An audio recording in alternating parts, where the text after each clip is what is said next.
Ladies and gentlemen and Yordles, welcome back to the DoorDash LCO. We do have a couple of Yordles on the desk. We were talking about how short Skimmy was a little bit earlier on in the piece. That's something that we're going to have to get to the bottom of. Rusty's given it his best crack as well. You got to grab yourself a Timo hat. I'm sure you've got one hanging around there. I literally only have a bard chime.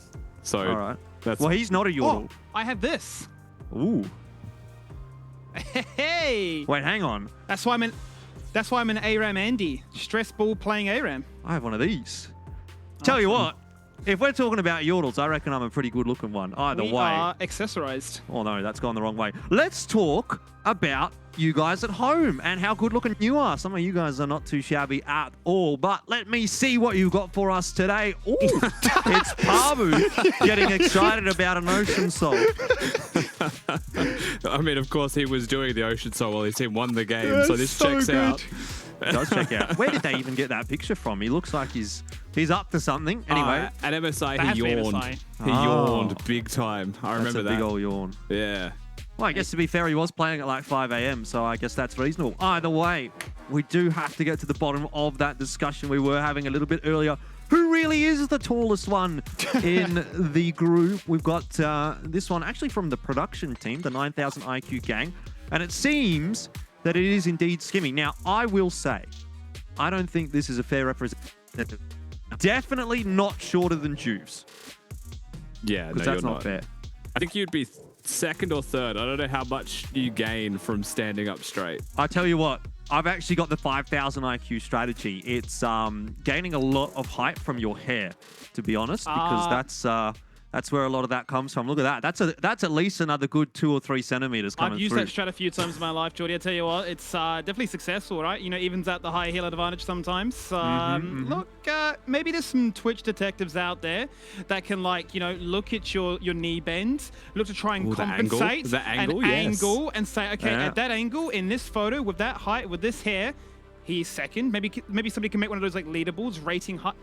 We're getting carried away. Let's talk about League. I'm sure someone's going to do it. Also, by the way, they're going to have to take into account how far we are standing from the camera, because the closer you are, the taller you're going to look. They need the numbers. So that's a big deal. Either way, we need the numbers. We've got one more game left to go today. It is Peace and Mammoth going head-to-head. Let's talk about this one. It's going to be a big game here, I think, for Mammoth in particular, obviously having not been able to find a win so far this split. But obviously, Peace are also looking to continue on with...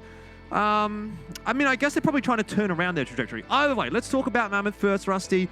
What have you got for me with this team? Are they going to be able to get anything done in this matchup? Because it is a toughie. The thing about Mammoth is they've been saying that they're going to get a win this week, right? They've been saying it all week, and if they've gone 0-2 on the week, I hate to break it to Peace this way, but there's just no way that they win. So Mammoth does definitely take this one. In saying that, we'd have to look at why. I have no idea because we haven't seen the draft. What I do know is that Wei has very on and off games. And Wednesday, he was on. But it's just that, unfortunately for him, the rest of the team wasn't as on around him. And I think what I would like to see from them if they're going to win, MacMate, is a good performance from one person, an actual consistency from the rest of them, not underperforming everywhere else. Well, as they say, where there's a will, there's a way, and hopefully there is enough of a will for Mammoth to get themselves a win today. We actually had a chat with them before the season started, so it might give us a bit of an insight as to their mentality going into maybe not just this week, but the rest of the weeks as well, and see how they're feeling heading into this match today. Damage, Nectar and Wei to try and defeat Kyosei and Azaya. Ultimate through from Syndra connection. We need a death sentence to hit here. Wei dodges it. He's dodged it with the portal, but I don't think he's got enough damage, does he? Yes, he does. Mammoth have won. Oh, Wei played it perfectly. I think the attitudes changed a lot drastically from split one. I think our team environment's a lot better overall, and I think we're a lot more motivated to win this one. We have gotten a lot better at handling when we're behind now. I think we're starting to get a lot more creative in what we can't do when we're behind. And even when we're ahead, we're still being creative as well. Last split, our team was like very low in the leaderboard, but we had a lost change, which is Jungle and AD, me and First. I think me and First can achieve and show us the audience like, oh, they're actually good players, so they can make a playoffs. Well, for me, the team I look forward to playing the most, like always, is Direwolves. I always want to beat Cupcake, so that's going to feel good. I also want to beat Peace and PGG. I think we try to find areas where we could like flip it completely on our side. We take really like small windows where we could take an objective away or like get either one kill, like try our hardest to kill one person. Well, what gets us going is we always pray to Nectar's chickens. We play for Nectar's chickens only. They are everything to us and we love them and we pray to them every game for good luck. Through the screens, I think our team has a really good potential. I want to make a like really huge upset. I want to like have a game with like 0 deaths, completely 0 deaths and just 100% KP. That's probably my goal right there. I think be scared of my enchanters mid. You know, they could be scared, possibly.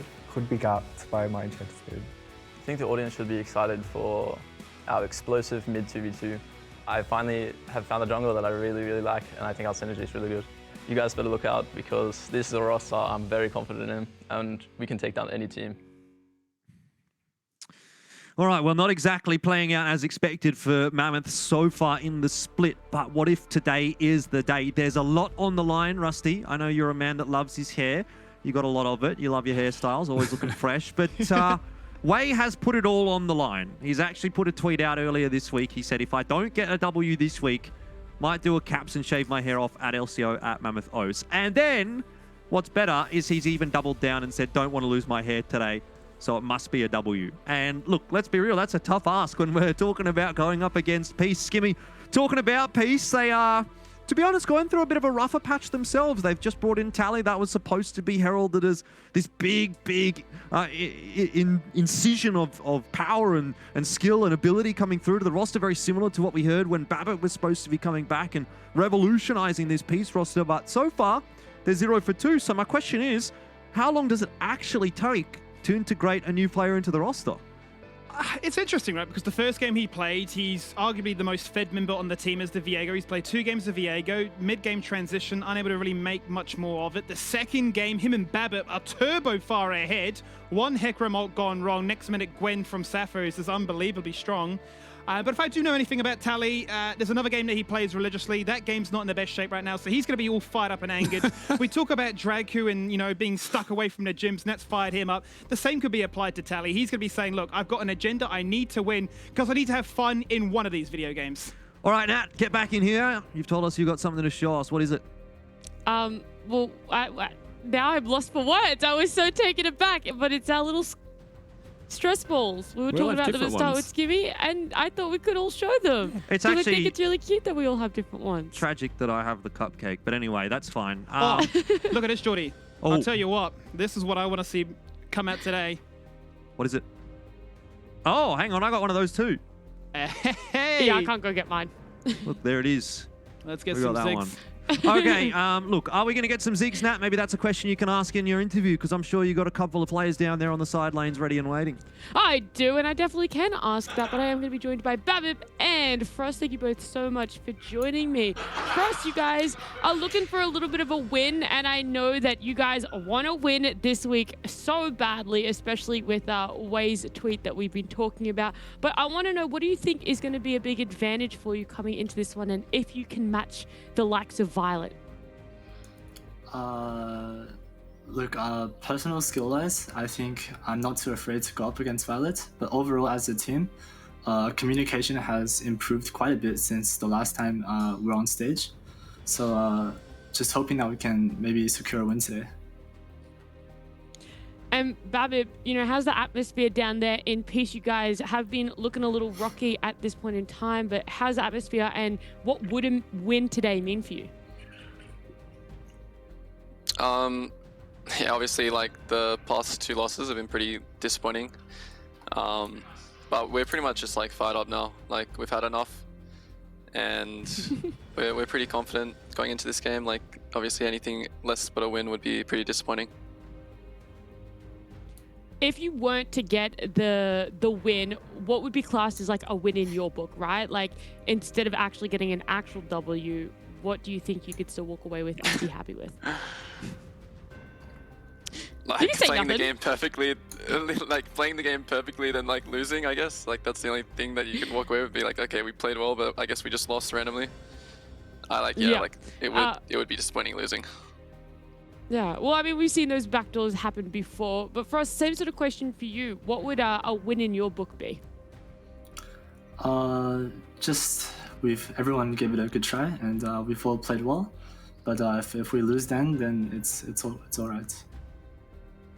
Well, look, hopefully it doesn't happen that way, that you guys play perfectly and then somehow have a loss. But I do wish you both the best of luck, and thank you so much for joining me. Thank you. Very good, very good. Well, looking forward to this matchup. We've got a pretty interesting one. Obviously, Peace, looking to bounce back from things here, and I suppose this is the best opportunity for them to do so, isn't it, Rusty? They should, in no world, lose this match, and if they do, are we going to be raising some pretty big eyebrows, right? I think the biggest eyebrow raise in history might happen if they do lose this one. Mammoth yet to find a victory in the LCO piece. If ever there was a game to at least maybe a slow swing back to winning it all over again, this is the game to do it.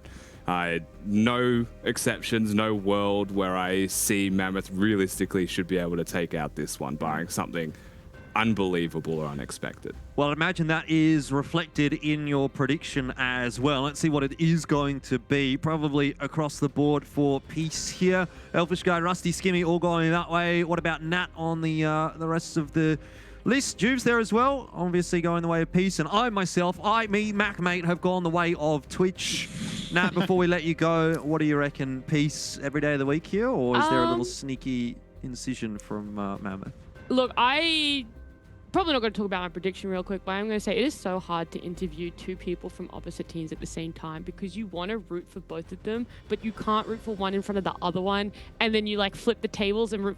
It's so difficult. And even though my prediction is for Peace, there is always going to be a part of me that wants Mammoth to turn up today. We know they can do it, and I really want to see them put up a big fight for Peace. Well, I think there is a little bit of us all that wants to see Mammoth succeeding today, but unlikely as it is, either way, it's time for us to jump into the game. Mammoth and Peace, and one thing I know about this one is that it's going to be smashing. Well, with that one to digest, let's crack into the final game of Super Week number 2. Peace taking on Mammoth. Peace have not looked too hot in recent days. They've had 3 defeats in a row, and they'll need a dub to, alleviate those woes. Yeah, I mean, for the first time in 2 games now, the Lulu will not be forgotten. Will not just go straight through the pick ban phase unnoticed. Now, this does, of course, open up the obvious choice of a Ziggs. With Lulu being on the other side, makes you wonder exactly what to go with it. Now that the Xin Zhao is also banned away, Skimmy. Makes you wonder. Does make me wonder. And I'm very curious to see where the Ziggs will go if they do decide to put it on Halo, because I think, once again, Violet is at most comfort when he is playing a hard AD carry, something with mobility, something like a Kaiser can jump in with a Killer Instinct, backline 1v4, just pull off something absolutely phenomenal and cement himself as one of, if not the best AD carry in the region. So very curious to see where this goes, and we'll get to see how Peace respond back to what is going to be a Lulu-based comp. Yeah, I was waiting to see what the support would be. Leona is kind of just turbo broken at the moment, so it makes sense. If you weren't here earlier in the week, I believe it was Tuesday. It may have actually been the week before. We did a segment on Leona, and all I said was broken. It's still very, very true. Looking at the rest of the picks here, though, the reason that I was waiting for the Leona is Karma's still available. And if I was Mammoth, I feel like there is this world where we do Lulu, Karma, just hyper-cog more comp, Sure. Just jugger more. Frost seems to have a very strong preference to the pick. So it'll never be a surprise if they do go for the Lulu cog. And this does usually mean that we won't be having a Lulu solo lane for Mammoth. Waiting to see where the rest of it will go. Nectar most likely going to be that Lee Sin as well. Not sure what we'll get from Gudo just yet.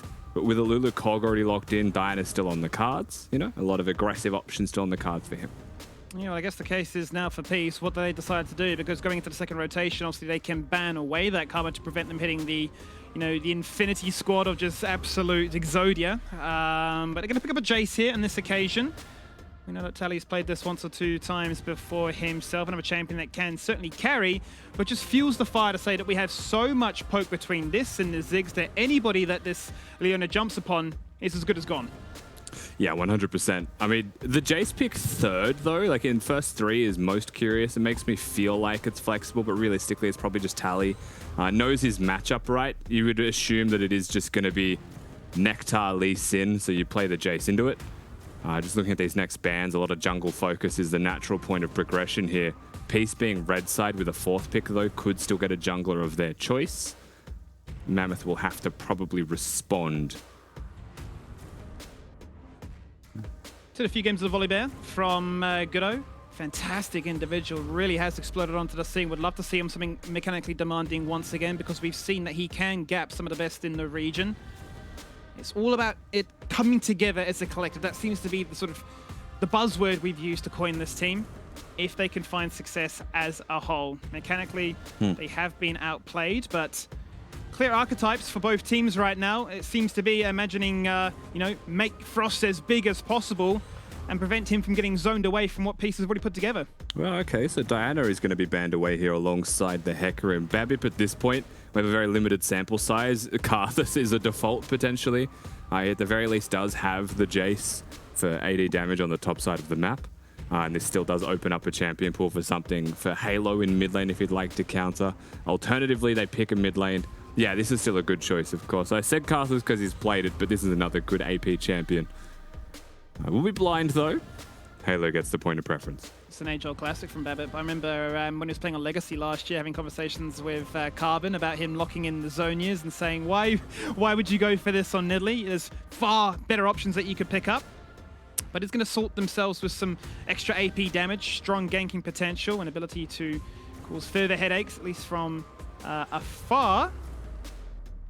Mammoth, going to go for the Rise. Another strong champion for the side lanes, but what is their 5th and final pick? I mean, if it's a solo laner, this would put the Lee Sin into jungle. That would definitely be a curveball. That would be a monstrous curveball, so we're just going to go back to more standard. But yes, this does mean Goodo is going to be on the jungle Lee Sin. Still definitely a playmaking champion. It still feels like it is in the wheelhouse of the jungler of Mammoth for sure. This does put a tank top lane into a most likely the Jace matchup, however. But the choice really belongs to the side of Peace now, where they want to put these champions. They've seen what their opponents have gone for. You know, opting into the Rise, mid into the potential Ziggs. I think Ziggs has a pretty good time of it. And for us, Skimmy, I think we're all silently clapping our hands at the fact that Violet has a high APM AD carry choice. Yeah. And not a Ziggs. And you know what's hilarious, right? Because we've been harping on about, mid Ziggs, it's not the best. But I think for this particular team, it looks better. And sure, Ziggs Leona is fantastic. The damage is explosive, guaranteed CC. The passive of Leona just doing so much to amplify it. But I just think I prefer this iteration. So those are your 2 team compositions. Nectar's going to go for a hard tank and give them some sort of late game insurance. You talk about Rise the same. You talk about Kog'Maw the same. And the fact is that he will be valuable regardless of how the lane plays out. If I'm going to be perfectly honest with you here, Skimmy, Mammoth's composition, I like it. It makes a lot of sense in a lot of ways, right? You've got an early bridging champion in the Lee Sin. You've got some early threat from the Rise. You've got an Ornn who scales up nicely as a frontline tank for team fighting. Your bot lane can get priority in the 2v2 depending on how they play it. And then they're able to scale up nicely into the rest of the game, right? With a good, robust frontline standing in front of them. On the side of Peace, it's a lot of damage. A whole lot of damage. They're mid and top, so their top side of the map is a Jace top, Nidalee jungle, and a Ziggs mid. All skill shot based champions. A lot of threat can come from the damage they put out, but not a lot of easy setup, not a lot of crowd control, not a lot of combos more than anything else as well. They simply exist as good champions in a vacuum.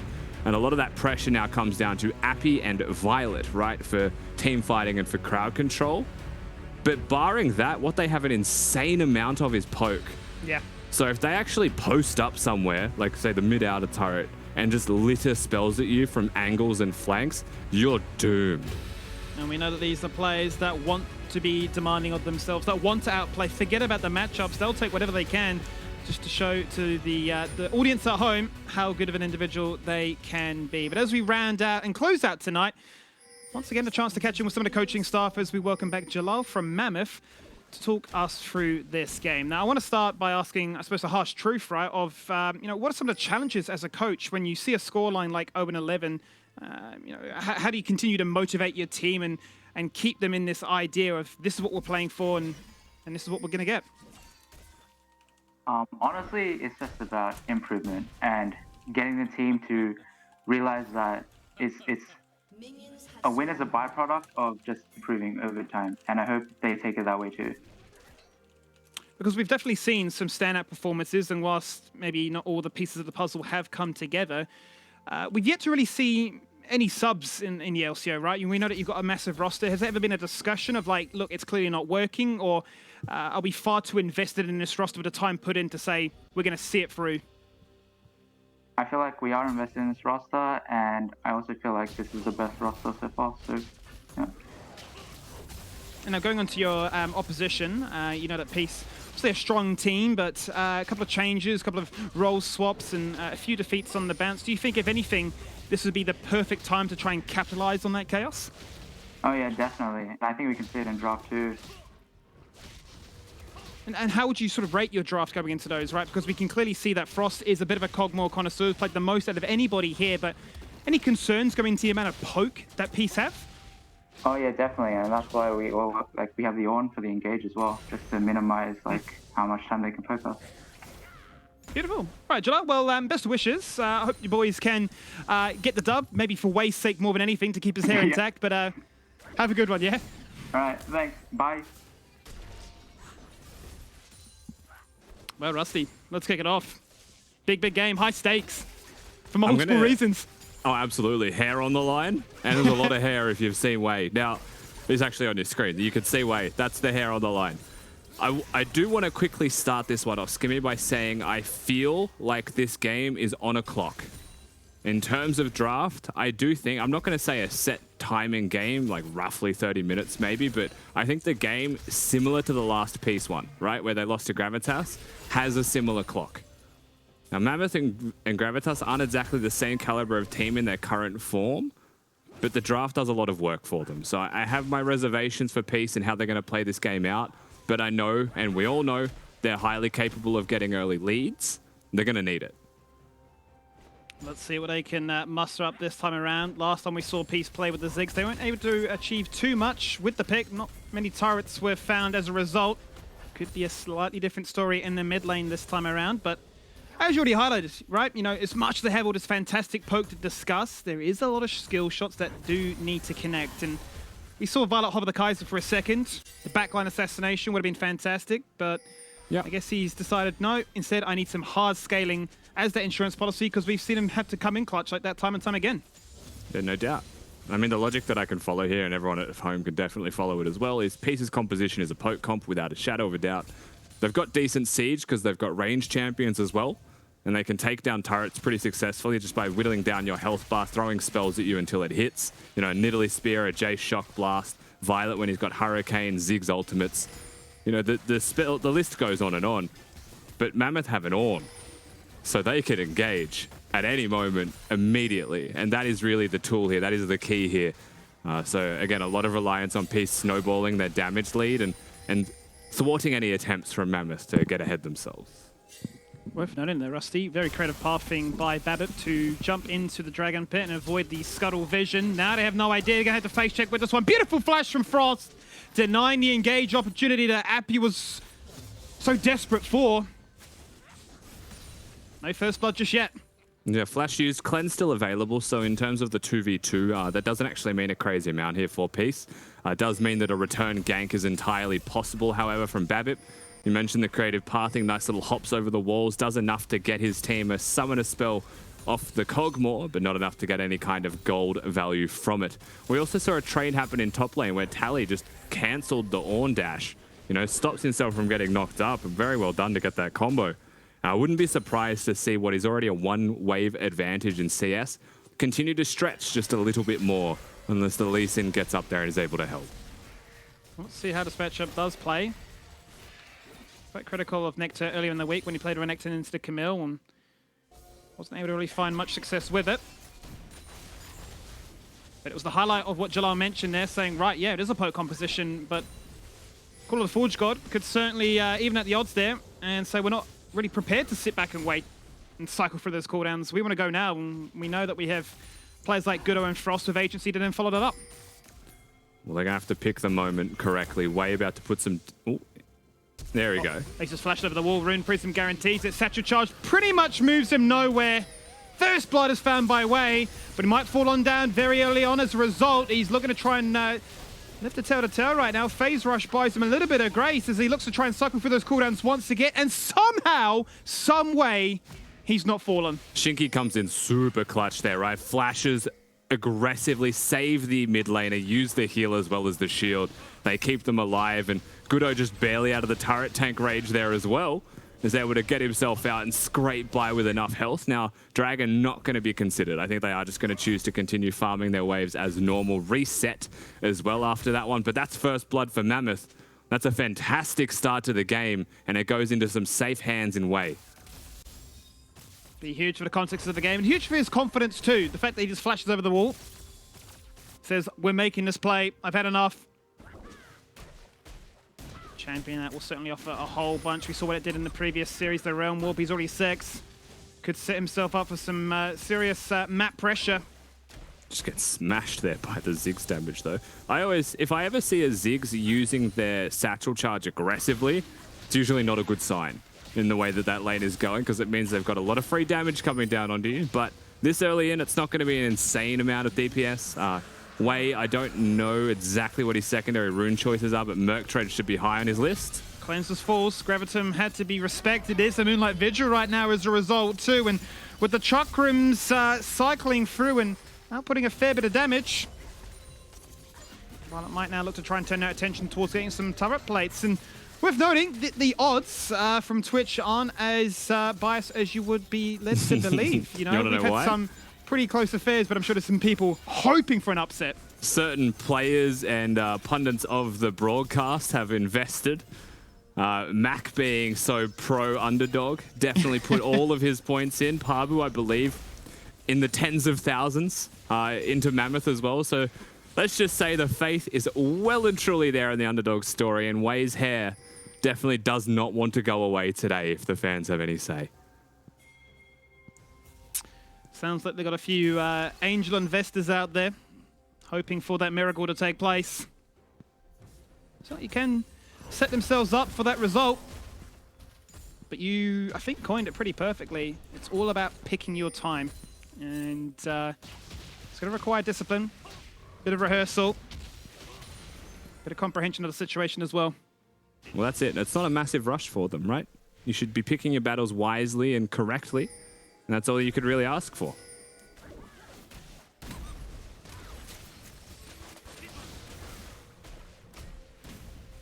So annoying. This Ziggs throws just littering spells at you. Blue buff Ziggs is a nuisance to deal with. Wei, once again, I said before, probably in need of a Merc Treads item choice here. Definitely the case. Now, having a Lost Chapter first is perfectly fine. But sooner rather than later, probably for those Mercs. Goodo might be popping his head into the bot lane so far. Worth noting that Mammoth picked up the first dragon of the game. He's keeping up pace here with the AP Nidalee. Then Babip is going to go topside as a result, deny the vision. Look to pick up the first Herald. Pretty sizable lead in terms of how Tally and Nectar are playing things out. Nectar has opted for the Bramble Vest, so bit of healing cut. Yeah, heavily prioritizing the healing cut. I know that Bramble Vest did get nerfed quite a bit. It does still provide some base armor and of course a bit of that healing reduction, but he's into the lethality, Jace, so could have perhaps considered a bit more efficient armor choices. Either way, this is what he has got, as that was an interesting attempt there, actually. I quite like it. It was very creative. They were putting the Lee Sin on a forced flank, but Halo's not going to fall victim to any kind of craziness. It's just throwing bombs, man. I mean, he preemptively had that satchel charge ready to go, so his flash is still intact. No Sonic Wave to follow. Must have been spotted. Has to have been, right? Felt a little bit too predictable. Too telegraphed. Oh, that is such a tragic set of stats. If I'm going to be perfectly honest with you, damage share of 3.6% is probably a 2k damage Lulu for all 3 games. It hurts my soul. I think the average support damage is about 9 to 10% of total, that is. I think the highest we have in the league is Dragku at 9%. There you go. It changes depending on meta champions, of course, but I'd say no more than like the anomalies in a crazy carry game of 18 goes down to about an average of 10. So, like I said, 3% Skibby. Ooh. Yeah, not going to be able to be as aggressive as he wants to be, right? You know, we always talk about how enchanters can be a nuisance to deal with, but if he gets a little bit too eager to try and find that poke, Appy's very, very keen to punish it. So might have to sit back a little bit and just basically play off whimsies and wild growths as way to in trouble. He's got a flash to follow things up afterwards. He's going to use it at the last moment, but the damage has already been done. The ignite was ticking, and the boys of Peace are grouped up and ready to punish. I think that was an ignite and an empowered Ziggs auto attack that just covered the distance over that flash as well. Way just very nicely caught out here by Peace. Good crowd control combo from Appy on the Leona, and that is the mid lane outer turret. Just gone in a flash. Compliments of a Herald and a Satchel Charge, and that is Ziggs gameplay at its finest. Nektar may look for a plate, Skibby, but he's also about to cop a bit of jungle attention as he's overstayed his welcome. And that's a perfect sequence of events, but it's not going to stop there. Old teammates on the same team once again, 2021, providing perhaps the same result. A victory is what they're after, and Peace are at least going to find a kill in this situation as they pounce ahead. And Babip gets his first of the game. I mean, we give fair play to Peace in mid lane for being able to find way in that situation. Nektar is well and truly discovering Narnia in the closet and got lost in his adventure. Just well and truly overstayed for a turret plate, and it's not going to work out in his favor, right? You get a wave pushed in against you. You get a free reset here if you're Jay still with teleport in hand. And you may even have to expend that teleport if you were Nektar. Nevertheless, an objective on the other side of the map. Certainly is. Godo's been keeping good pace on when these dragons spawn and how the map state looks for him to actually go around it, pick it up, and play for it. Infernal Soul is the end goal, and well, I say what a better game for both teams actually to contest for it. Oh, 100%. It's going to be the game for it. Some action, some team fights. Of course, I will say this does add a clock for Peace. Once again, we already spoke about the scaling composition. We're giving an Infernal Soul to a Rise to a Cogmore. Pretty rough. It even adds some extra trade potential for an Ornn up there in top lane, who, while is down 30 CS, the stat buffer that would provide for damage output, pretty high.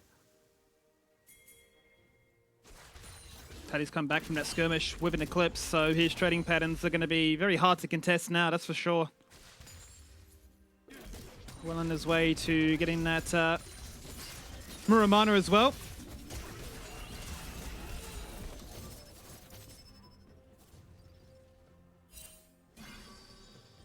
The game, I wouldn't be surprised if we do get a bit more calm when you've got a Ziggs and a Cogmore both in a game, right? You've got a tier stacking Rise in mid lane. You've got a tier stacking top and mid lane for Peace on the other side of the coin. Any kind of calmness in Summoner's Rift is simply all of them being very happy. As it stands, though, with a 4,000 gold gap 14 minutes in, not the best kind of calm for Mammoth. It's the kind of calm that could give item spikes to your opponents before you and could really hurt if they start grouping up. The lead we said they need is definitely there.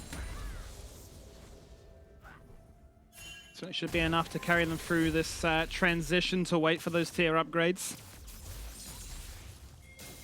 Nektar could be in a spot above her once again. Big influx of players from Peace coming his direction. Sounds the Ornn horn. And he's going to hit it two ways. Instantly procs the exhaust with Summoner's Spell, but it just does not matter. He's unable to trim the wave. He's unable to trim their health bars, and the contest isn't there from the teammates of Mammoth. 3 members of Mammoth walk their way up towards top to try and help. Frost and Violet both left alone to their own devices, both with one item spikes just quietly, so there's a chance they duke it out, but the main point being that the efforts of Mammoth to help top lane were too little too late. Way with teleport, very available, didn't choose to use it because it was deemed too risky, you would assume. And instead of just letting Nektar die as he was out of position from a good dive from Peace, they spend that time trying to help him, which means they're not getting any gold leads or any gold brought back their way. There's no trade, it is just winning for Peace. And I'll be very happy about that.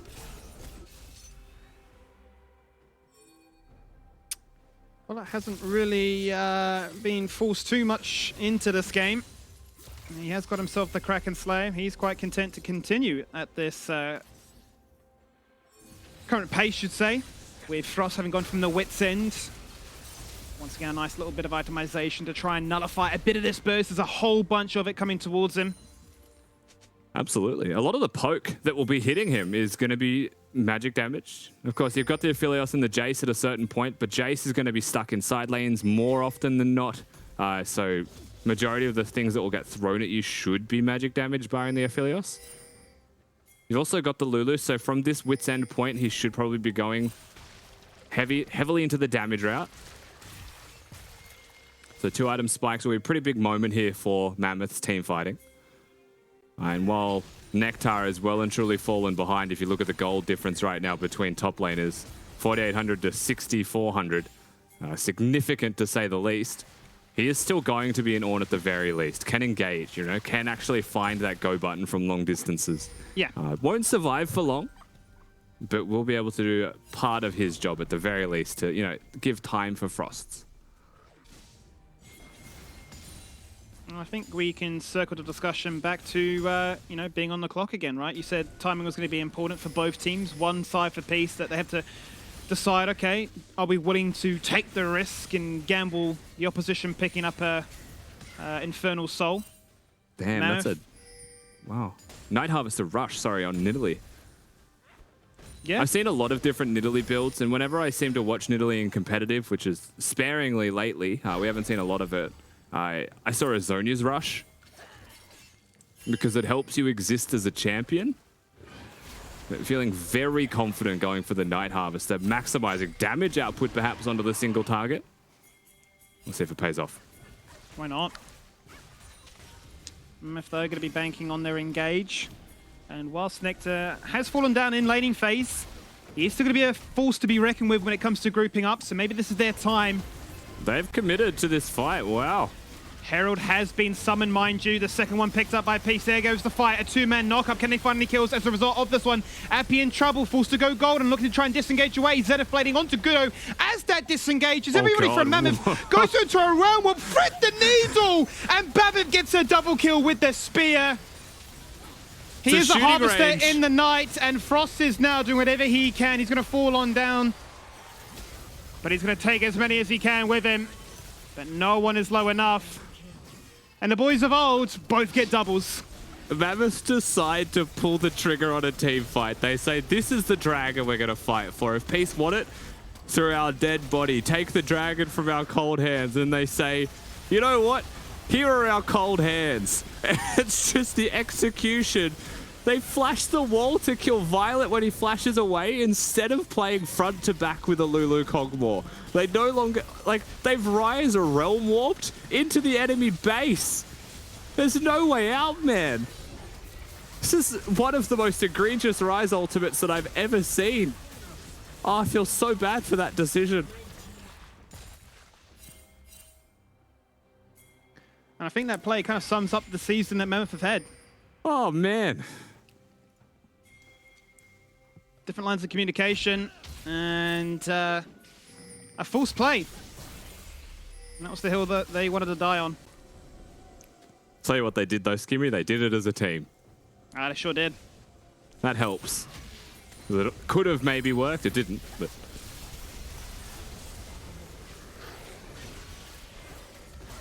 Another kill picked up. Now Babbitt 5-0-4. Incredibly strong with a blue buff. There is the Zhonya's that you wanted. 10 stacks on that Dark Seal too. Don't get to see this pick too much in current times. It's a favorite of his. It might just be a night of niche picks. They certainly do seem to be successful. Violet going to switch over to his red and white weapons here, so definitely battle ready. Definitely ready to take some structures. I think it's just gone before they can poke. Well.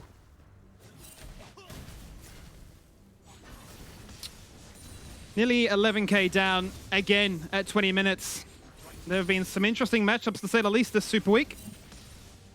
With how the games have gone, Nectar in a bit of trouble once again, receives the shield and can charge his way to safety. But now Gudo on a wide flank might be in a fair bit of trouble, but without vision. Peace will decide no more. I mean, this one's looking like a bit of a TKO. Frost is about to experience Ziggs.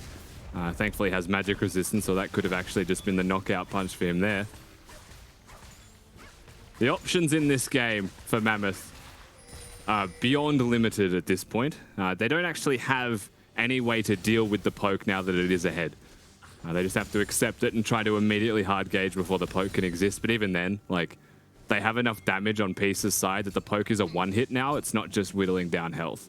Yeah. So this is just one of those realities that we now have to accept, you know, as casters, as people in the game, as viewers, that there really isn't anything Mammoth can do from this point on, barring a mistake from Peace. What are we looking at now for the side of Mammoth? You're hoping that Nectar somehow gets to level 14, can start to share along with some ornaments. You're hoping that Frost can get 2 items complete, maybe a Mythic that can be upgraded. But they said, forget that. We want to fight now. And, well, the Satchel Charge just nullifies an ultimate. That's a little bit embarrassing. Tally, meanwhile, was a split pushing bot, so you can understand why they wanted to force the play, but the outcome is terrible. Yeah, right now this turret's going to fall another 600 Gs in the pocket, teleporting the top lane because they've hit the Baron. Oh no, they're going to get collapsed upon. They're going to hit the Realm Warp once again, group up as 2, but they've split themselves apart, and Peace were on their way towards that side of the map. They're going to look to try and find one. They jump into way. He receives the Lulu ultimate, but he can't do much. We get zoomed in because that looked cool. Look at Rightful to the ground. He's dead and gone. There's Babette flashing forward, but there's Violet finding kill participation with his first double of the game. We're still zoomed in because we want to see it close up with the action because this is Rowdy, and this is Peace saying we get dubs. This is a really big close-up on Violet. We'll be able to go to the Baron for sure here. Baron should be all but secured. I don't think there's any way they get out. They're stuck in the base. They've got an inhibitor to protect in top lane. They've got the bot lane that was pushed in by Tally prior to his teleport up. Baron's theirs. The game is 100% theirs. We're just looking at the ways that Peace closed this one out. And I think the easy play is to use the inhibitor that was been opened earlier, like a good cookbook. Or a good cooking show, really. Books don't prepare recipes earlier. Like a cooking show, maybe, Skibby. The inhibitor prepared earlier is ready to go. Curious to know if we have on stats actually what the biggest gold lead has been in a game. I'm sure production have that tucked away somewhere that we can find out after the broadcast, but for now, you're really struggling to find some answers, some ways to come back into this game. I mean, the fact they're not able to fight for this. There's a Baron God, that's 2 Infernals. If the game manages to get to that point, God forbid, it'll be a 4 Infernal Drake, Infernal Soul Piece. It's a poke comp. like I'm going to sound like a broken record if we try talking about things that Mammoth could do. There's nothing. We're just watching Peace win. A dominating performance so far. Here they go once again. Nectar. The ultimate connects. Not really doing much. Satchel Charge again. His own worst nightmare. His biggest enemy. 2 inhibitors fall on down. Babip's going to try and escort in the third. A complete crushing of the base as Frost picks up the Gale Force. But the power discrepancy is so unbalanced, you just would not believe it. Definitely a... Look, if this was solo queue, Skibby, definitely a 15 angle. But I feel like... And this might be too niche of a meme. I feel like we're getting an OS open. Does that make sense to you? OS open. An OS open? Well, they're open for business because they're up by 15k now. RP says they'll look for that final play of the day. Violet just going to try and do it all on his own, guaranteeing that third and final inhibitor does fall on down. Minions are already swarming the base. They're flooding the turrets. They're taking them down. They're also taking out Shingi, who is dead now. 4-man strong squad. Looking to try and do whatever they can. As Violet flashes forward, they will get a consolation prize by removing the Aphelios.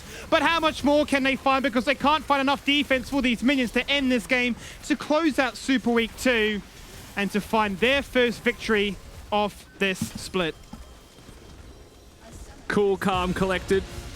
Clean victory here from the side of Peace. I believe Babbitt before the game said they're sick of it. Anything less than a win would be unacceptable, and well, they got a demanding one. A dominating one at that. Really never in doubt. I mean, a couple of points maybe, you're right, where we say in draft, it looks decent for Mammoth. The first blood goes their way, and you're like, okay, we got a game. We didn't have a game.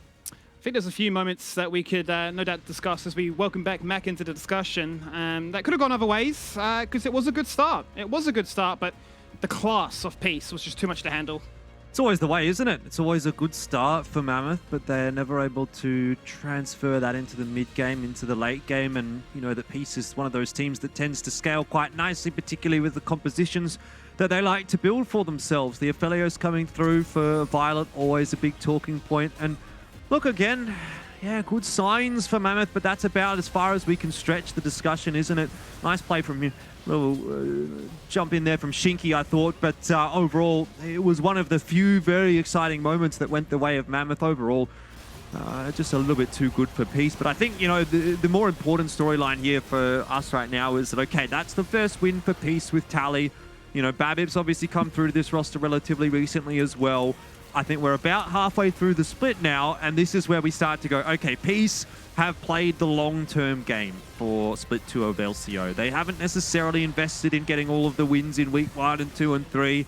You know, now into week 5, it feels like we've finally got this core that we're going to see go through to, you know, playoffs and finals. And the question is going to be how much can they improve from now into that point in the split, and whether or not they're going to be a title contender again. I mean, obviously, looking at the team on paper, you'd have to say yes.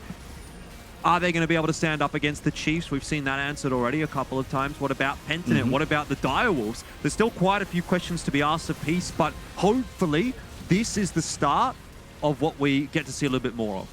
Yeah, I think for me, yeah, this is a small step on a long journey for Peace back to the finals, right? Thinking back to their Split 1 ability to actually duke it out well with PGG in that situation. Back-to-back losses for them Tuesday, Wednesday definitely hurt their chances. And now that we get a win like this, now that they may just be angry gaming, we definitely want to see more from them as they get challenged all the way up the ladder.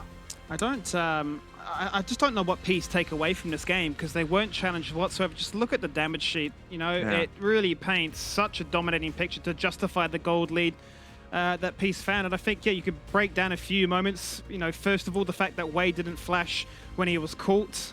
He flashed late, still got then collapsed on by the Ignite and the empowered Ziggs Auto. The second, when Frost just flashes in and says, look, I'm chasing this Aphelios whether you like it or not.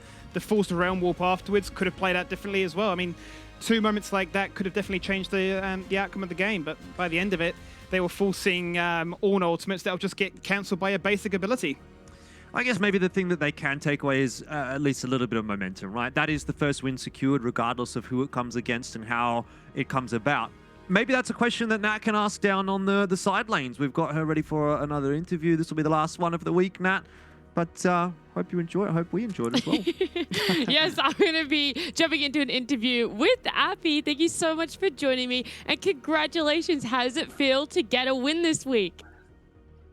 A win is a win. So, like, we lost past 3 games, but we've been, like, a little bit struggle about the roster change. And, like, we need to adapt the, like, lots of new things. Like, for me, I need to play more supports, like, for sure, obviously. So yeah, a win is a win.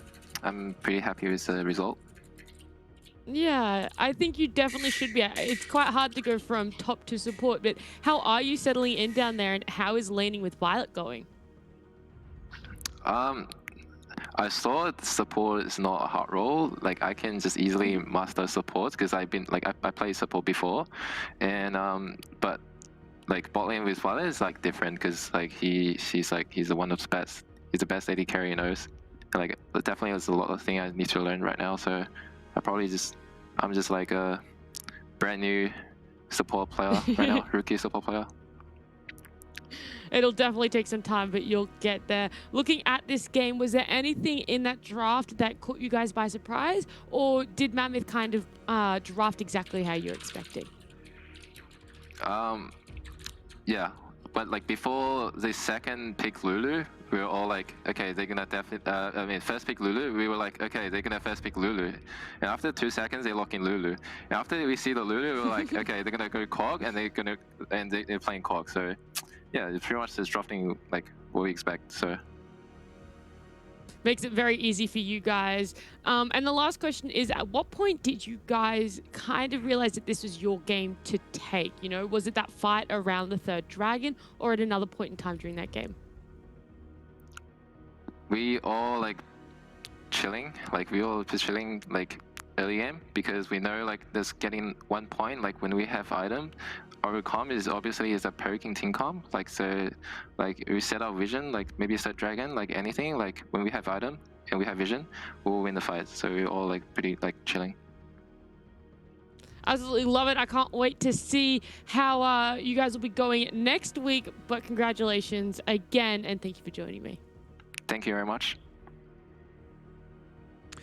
All right, very good stuff from Peace today, getting the job done, and that's what we want to see from them. Obviously expecting to see a lot more from them, though, in future weeks. It is but a small building block for what should eventually amount to be quite a large pyramid for the Peace roster. Either way, guys, we do have one more final DoorDash player that delivered for the week. And it'll be no questions asked. Babip gets it this time. 5-0 and 8. 92% kill participation. What a statistic that is. And he really just felt like he was kind of smurfing that whole time. Yeah, I mean, he pretty much did it all. They played to the style of what their team required, right? You know, you talk about skill shots needing to be hit. He made sure that he was going for the Heralds whilst Mammoth went for the Dragons. The Heralds were always finding success. It was forcing Mammoth to make rash decisions. I think that second fight where they did do the crazy realm wall pin, he just summoned it in the river, so said, look, we'll take this fight, we'll probably win, and we're also going to get value elsewhere. And he got incredibly fed, right? He had the Night Harvester rush, was able to make sure that these spears were just threading the needle and finding kills, and yeah, wherever he went, success was found as a result. Yeah, indeed. Very, very nicely played from Babip. He'll be happy to pick himself up the $100 DoorDash voucher. I do want to say quickly, you talked about angry gaming, right? And I have to say, I really enjoy angry gaming for 2 reasons, right? Especially on P's. This does have a point. It's either going to go to the point where they angry game and they start throwing away leads and losing games that they shouldn't be losing, and it like requires them to really take a step back and look at themselves, or it's going to give them the confidence to realize that they can be playing a lot more aggressively and that they do really know what they are, you know, that they can execute things that they want to execute. So I love the idea that they're angry gaming at the moment.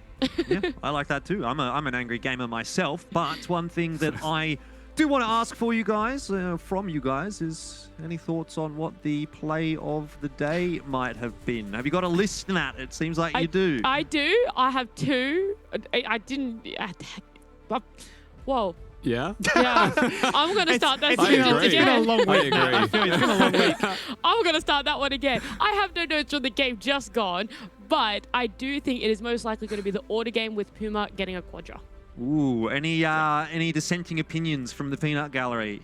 I have a second opinion if you guys want.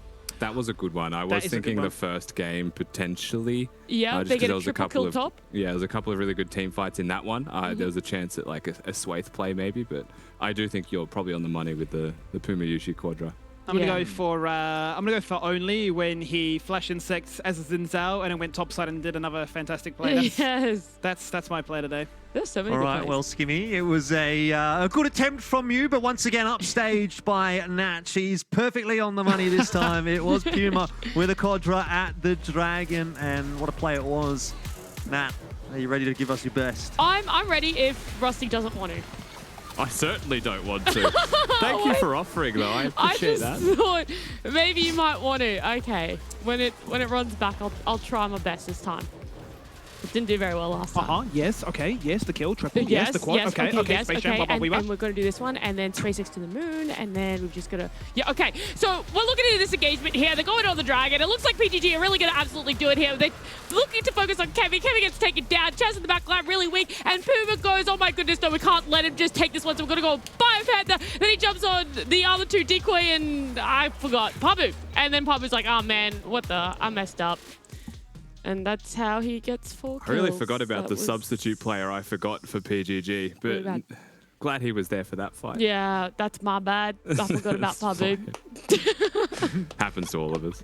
Overall, very nice play from Puma, getting it done for the team. They may not have gotten the dub today, but they do get at least something out of it. Anyway, a few teams did get the dub, and that means we have to check in with the standings once again and see how that has made a difference. This time, we have a very defined second place, but it's a battle for third, it seems. So we're kind of going through this rotating list of, is it the battle for first? Is it the battle for second? Is it the battle for third, fourth, fifth, sixth, whatever? And today it's really just the battle for third this week. So very interesting standings heading into week number 6. Give us your thoughts on it, Skimmy. Yeah, I mean, still, we're looking at multiple ties across the board, right? It's interesting to me to see, when we talk about scaling with compositions, how Direwolves at once upon a time was sitting in 6, have slowly come back in, almost like deja vu, like, yeah, the first 4 weeks, it's whatever. It's all about finding the form at the right time, and that's going to be only a month away, right, for those all-important playoffs, but yeah, the Chiefs, I mean, once again, you've got teams only a game away from looking to try and dethrone you. Pentanet looking like the MSI self. I would be worried if I was the Chiefs, thinking, have we done enough to solidify ourselves as being the kingpin? Yeah, I reckon you take a snapshot of that standing, probably swap Gravitas, swap Chiefs and PGG. That's most likely gonna be what we see at the end of this split. Otherwise, the only one I think I would swap is the Gravitas and Order. I think they're the only 2 teams that are really looking to swap places at the moment on the standings. All right, well, we'll have to wait and see whether or not you are going to be the future teller, Nat. One more thing, though, before we do go. It is almost the end of Super Week, week number 5. We do have another From the Fans piece of content, and it's from Davo again. He's looking forward to seeing Mac back, it seems like. What do we say, Rusty? It's just beautiful. I think it's just, like, because we are wearing shirts that Mac would probably wear, I do feel like we've just all been strictly upgraded. This is the shirt Mac actually bought me, so true and real. Big shout out to Mac, absolutely making me look like a legend on stream in a good shirt. Yeah, I was going to say, actually, I could kind of get behind almost any one of them being the real picture of Mac, except the one where Nat's hair is obviously way too long. But the rest of us kind of look like Mac, so fantastic, phenomenal, great work from us. Guys, any thoughts before we close the show for the final time for week number 5? Big Super Week coming up next week, so plenty more LCO action. Hope to see everyone in week 6. Yeah, sort of cheeky look at some of the matchups. Yeah, I think for me, Chiefs, we talked about Direwolves, right? 5 wins on the go. Can they make it 8 wins after another Super Week? But Chiefs have a big ask as well. They're up against PGG, Direwolves, as well as Peace. So there's multiple little narratives, right? Of like, you talk about Peace. Is this enough of a win now to try and give themselves the angry gaming buff going into next week? Is Chiefs good enough to stay at number 1? Is Direwolves hitting a stride? I mean, are you not entertained by the LCO? We're not boring. We're not doing 40-minute macro games. We just punch on 20k leads in 20 minutes. Yeah, I mean, obviously, a good point, Skimmy. Let's have a look at what matches are actually coming up on the next day of the LCO. That'll be Tuesday next week. Direwolves versus Order. That'll be a big one towards the top of the table.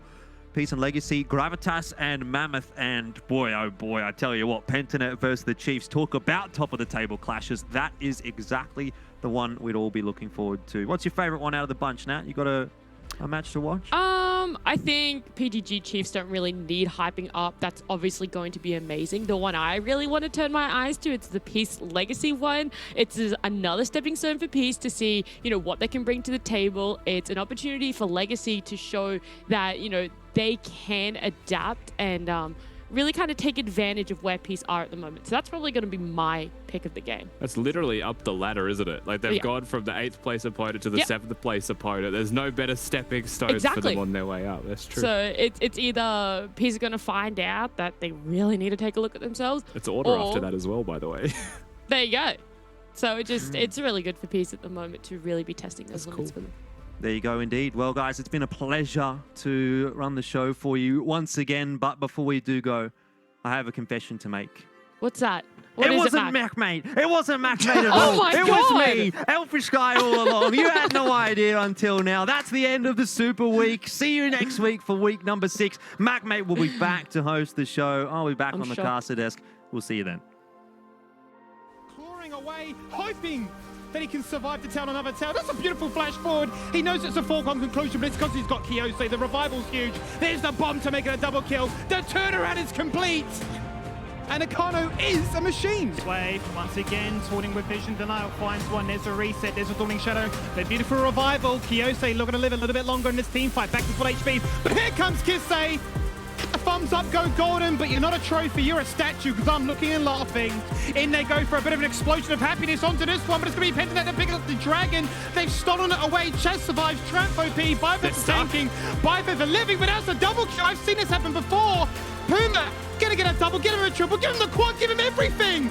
Onto Kevy, very early ultimate by him now. A flash in to try and take out Prey. If the bomb gets sidestepped, there's no damage on. So Decoy's already gone out the fight. A beautiful kick removes Chungy. He's just come up, but he's sent straight back down. A double kill for Aphelios. Him so far, he jumps in, two-man knockup, forcing out a flash and forcing out a stopwatch too.